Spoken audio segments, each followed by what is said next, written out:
And we begin here at 5 o'clock with the coronavirus in Connecticut. High school winter sports are being delayed across the state as more schools switch to remote learning. Today we learned student athletes will be sidelined until mid-January. Channel 3 Sports Director Joe Zone is standing by with more on the decision. Joe. Yeah, you're exactly right. I mean, practice was supposed to start next week, but with more and more towns now going red with COVID numbers and more schools going distance learning, there was only one thing the CIAC could do, and that was postpone. In the fall, it was predicted as well that there would be another surge at some point. There's one good thing about today's decision. The CIAC did not cancel winter sports. That would have been devastating. You can talk to last year's spring sports athletes about that.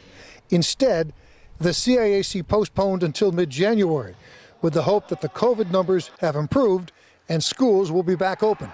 We saw about 40% of our schools would stop games and interscholastic athletics if they went to a full distance learning model for any reason. And then about 45% of our schools would continue with games and interscholastic athletics if they went to a full distance model for staffing reasons, with about 15% of our schools continuing with practice only. What everyone wants to know now is how the CIAC will lay out a winter sports schedule that will have to be squeezed into a shorter window for practices and games.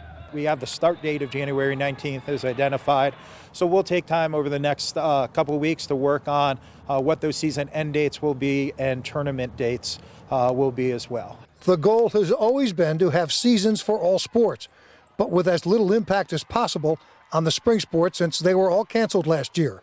The window of opportunity to make that happen is getting smaller and smaller.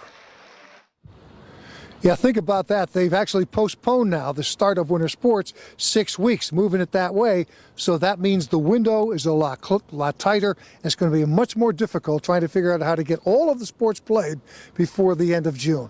Live at Cheshire, the CIAC headquarters, Joe Zone, Channel 3 Eyewitness News.